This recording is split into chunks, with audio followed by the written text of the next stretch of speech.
Les temps sont durs, mais ça va aller mieux. Je taffe pour. De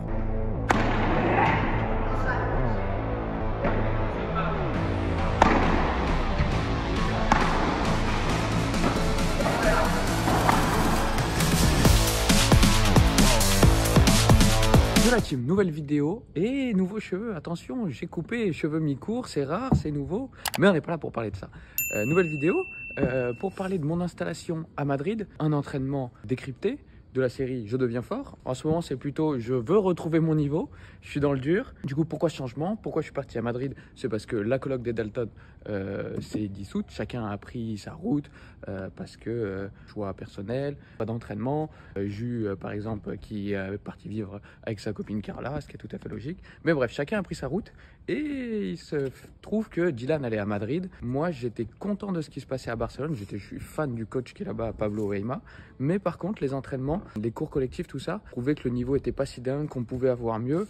Et voilà, je voulais voir autre chose. Et surtout, je voulais continuer, mais en coloc. Je voulais être avec un pote. Dylan, qui est un de mes tout meilleurs potes dans le paddle.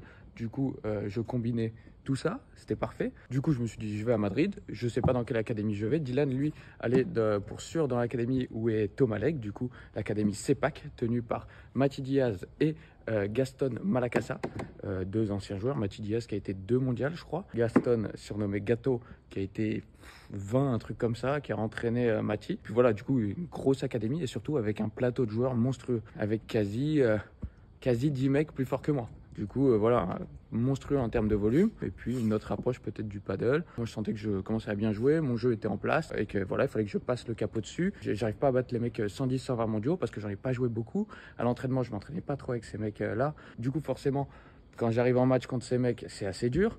Et là, je me dis, bah, c'est grâce à ça que je vais pouvoir peut-être passer ce next step. Mais pour l'instant, ça se passe pas comme ça. Je suis content des entraînements, des entraîneurs.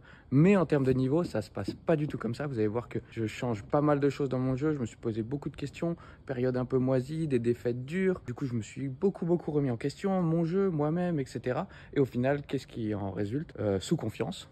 Sous confiance, du coup, forcément, tous les coups sont un peu moins bien. Ça amène encore d'autres questions, etc. Faut que j'en sorte. Je travaille hyper dur en ce moment pour ça, que ce soit paddleistiquement parlant, mentalement. Du coup, je sais que ça va changer, c'est des périodes, c'est toujours comme ça. Mais en attendant, c'est dur. Au moment où je vous parle, on est 1 mois après mon installation à Madrid. C'était très bien au début. Après, du coup, j'ai eu cette période de creux. Et là, j'essaie de remonter tout doucement la pente. Vous allez voir, du coup, un entraînement individuel avec Mati Diaz, entraînement de grande classe, où j'essaye de structurer un peu mon jeu. On voit que je suis un peu perdu, des changements de prise, etc. J'en reparlerai peut-être un peu à la fin. Bref, je vous laisse avec la vidéo. Et nous voilà partis dans cet entraînement avec monsieur Mati Diaz et Dylan Guichard à côté. Ils me demandent de faire rouleau, vibora, puis bandera, les 3 coups que je suis censé maîtriser, tout en restant à peu près structuré. Comme vous pouvez voir, la vibora quand elle est au milieu. Bon, là, il me l'a refait vu que je rate la première, mais voilà. Et toujours, là, la balle, quand elle est au-dessus de moi, si c'est pas pour faire un rouleau, je fais une bandera. Du coup, voilà, on essaie de structurer.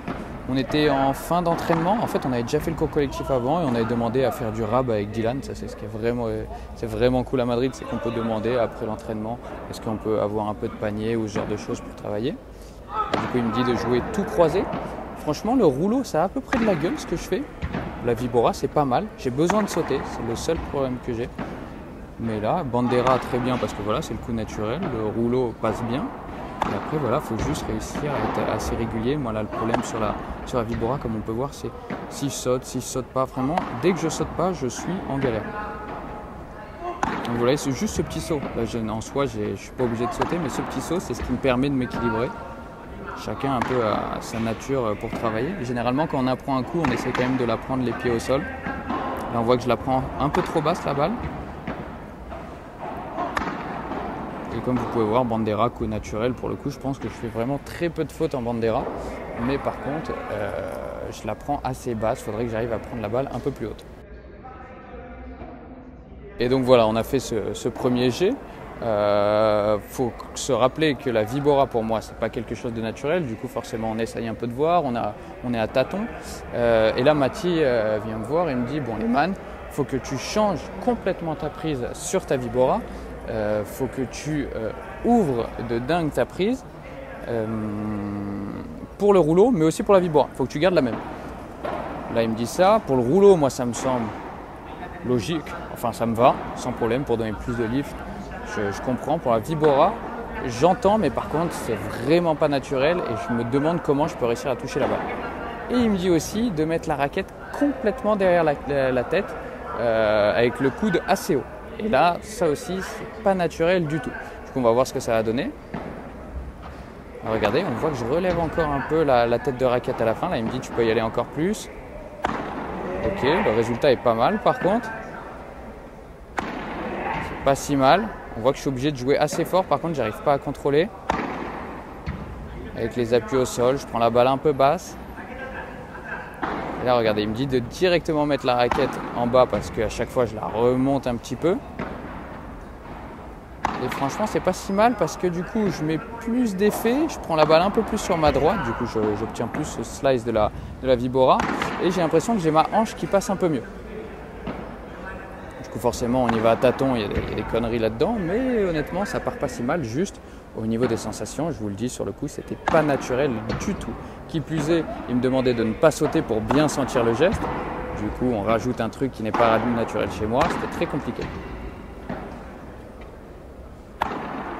Et ça commence à être pas si mal. Je commence à me régler. Je vois qu'en plus, je peux réussir à prendre la balle assez haute. Ce qui est, là, regardez, on l'a vu, hein, on l'a vu au bruit. Je vous ai mis le ralenti. C'est celle qui est le mieux partie là, de tout le début.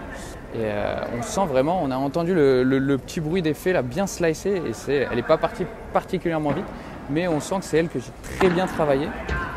Et là, je vois que je peux réussir à prendre la balle plus haute, comme je vous ai dit, et c'est ce qui est nécessaire quand je ne sais pas. On me dit le mec à gauche vient coller, et ben là voilà, je vais prendre la balle plus haut, comme ça je peux lui glisser dans les pieds. Et franchement, là, le résultat est pas si mal. Voilà, deuxième jet à peu près validé. On change beaucoup de choses techniquement. Il ne faut pas en faire trop quand c'est comme ça. Et surtout à la fin, donner vraiment un vrai feedback où on se dit ok, on fait le changement jusqu'à quand? Voilà cette prise, est-ce que je vais aussi loin? Cette fois-ci, il me dit garde cette prise, garde la raquette bien derrière la tête et fais-moi des rouleaux. Du coup, pareil. Avec la prise, ça va. Mais c'est vraiment la tête de raquette derrière la tête, là, autant qui me paraît bizarre. Quand on voit la vidéo, là, je galère comme pas possible au début. Forcément, c'est logique, il faut que je m'adapte petit à petit. Et là, il me dit, celle-là, cette dernière était bien, tu l'as frappée bien à droite. C'était bien mieux. Du coup, ok, je comprends, je réessaye et c'est pas mal. Le seul truc, là, c'est quand je regarde, j'ai l'impression d'être vraiment... c'est un clown quoi, sur le terrain. Je me déplace du coup avec les jambes très tendues. Je suis obligé de me poser au sol pour réussir à bien frapper la balle. Donc là, Mathieu vient me voir, j'ai réussi à en mettre plusieurs d'affilée, ça commence à être mieux. Et il me dit ce que je fais vraiment bien là, c'est cette fameuse bascule où je viens chercher un peu de puissance derrière, essayer de prendre la balle le plus haut possible, un peu sur la droite et après mettre un coup avec les abdos pour réussir à piquer cette balle. Et du coup, voilà, il me montre bien ce que je réussis à faire. En vrai, ça paraît bête, en plus il est là à mimer le truc, à m'aider à le faire. Mais pour le coup, pour visualiser, c'est bien. Peut-être que moi, je crois que sur le coup, je le sentais même pas. J'ai essayé de faire à peu près le truc naturellement. Mais c'est ça qui m'aide. Là, le rouleau est bien, mais je sais pas pourquoi je vais aussi court. Honnêtement, le résultat est bon. C'est dégueulasse, je trouve. Là, quand je regarde, vraiment, c'est hideux. Mais par contre, ça marche bien. Plus haut, plus à droite. C'est ce qu'il me dit. Et vraiment, c'est ce truc où je reste planté avant là, les deux pieds au sol qui me paraît peu naturel, mais c'est le fait de préparer avant tout ça, là où naturellement je fais ça. Et du coup, là, au moment où je vous parle, on est 2 semaines après et il faut savoir qu'en fait, comme je disais tout à l'heure avec la Vibora, on y va à tâtons. C'est des coups assez nouveaux où j'apprends des nouvelles choses techniquement, des nouveaux conseils. Et en fait, c'est prendre ce qu'on me dit et après régler avec comment je me sens pour pas non plus dénaturer complètement ma technique ou mes sensations. Du coup, là, quand je vous parle, là, 2 semaines après, la Vibora, au final, je prépare la raquette légèrement plus haut que ce qu'il m'a dit. La prise, j'ai fait un entre-deux. Et pareil, là, pour le rouleau, où je prépare un peu plus haut ma raquette. Mais par contre, je continue à faire vraiment ce truc là où je casse le buste pour piquer la balle. Et c'est ça qui me permet de trouver la zone juste avant la grille. Et là, du coup, on change. Mathieu qui me dit « Garde cette prise, cette préparation et je veux que tu alternes rouleau, puis par 3 ». Et là, on voit que ça part plutôt pas mal. Bon, je remets les conditions, ça sort bien à Madrid. Ça sort vraiment bien là où on s'entraîne. Mais là, regardez, c'est vraiment propre, hein. On dirait que je peux partir en par 3. Au final, là, je trouve très bien le rouleau. C'est très très beau. Et les encouragements, je bip malheureusement parce que je dis une horreur.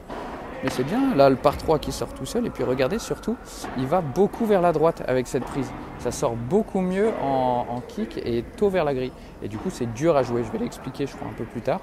Mais c'est vraiment pas mal du tout. Et là, je suis heureux. Enfin, le droit au bonheur. Un peu de plaisir. Vamos. Je sais pas si vous voyez, bon, c'est pas très naturel là comment je tape. Ça sort bien ici, du coup, c'est pour ça que ça marche. Mais par contre, quand je tape, direct, je sais pas si vous voyez, elle sort beaucoup plus en par 3. Du coup, en gros, s'il y a le droit de sortir, elle est vraiment dure à récupérer. C'est vraiment bon. Du coup, voilà, faut que j'arrive à m'habituer, mais ça, voilà, même s'il y a des sorties, celle-là, elle est injouable à prendre, franchement. Au mieux du mieux, s'il y a un miracle, le mec, il la touche, il la remet en lobant, mais il peut rien faire dessus.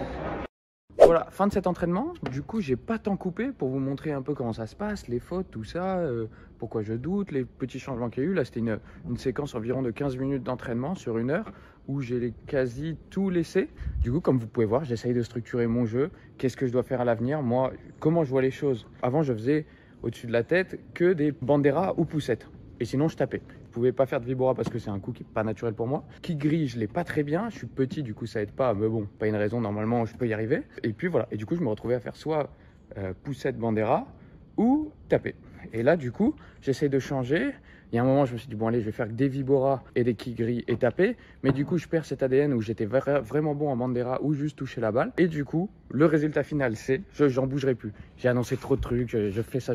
Mais là, c'est sûr, je sais ce que je veux faire et c'est bien. Au moins, je sais déjà comment structurer mon jeu en attaque. Ça va être poussette. Du coup, juste toucher la balle pour reprendre le filet quand c'est au-dessus de moi et que c'est dur. Ou bandera. Au milieu du terrain, vibora. Mais vraiment que si elle est loin. C'est le moment où c'est le plus simple de tirer une vibora et c'est surtout à ce moment-là qu'il faut la faire. Et le rouleau derrière la tête quand il faut et c'est plus en mode avec la même préparation que le smash tapé pour pouvoir feinter les deux.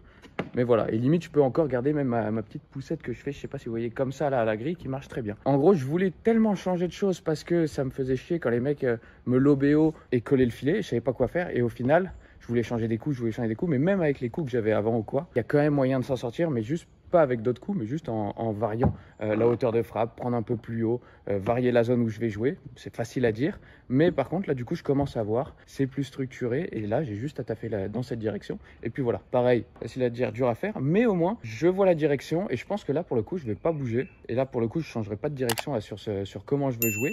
Je suis convaincu que c'est comme ça, et après, il faut juste améliorer tous les coups.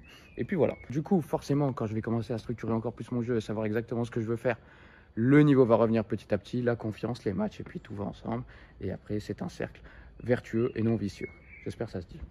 Bref, voilà, j'espère que vous avez kiffé la vidéo. Il y a eu pas mal de blabla, mais en même temps, c'est cool parce que c'était un peu le but de la chaîne. J'aime bien être honnête à fond dans ce que je dis, ce que je ressens. Il y a pas mal de vidéos qui se préparent, ça je le dis souvent, mais même j'ai filmé pas mal de moments durs ces derniers temps qui ressortiront. Je sais pas quand ça ressortira, mais ça sortira quand ça ira mieux. J'essaierai de faire un truc.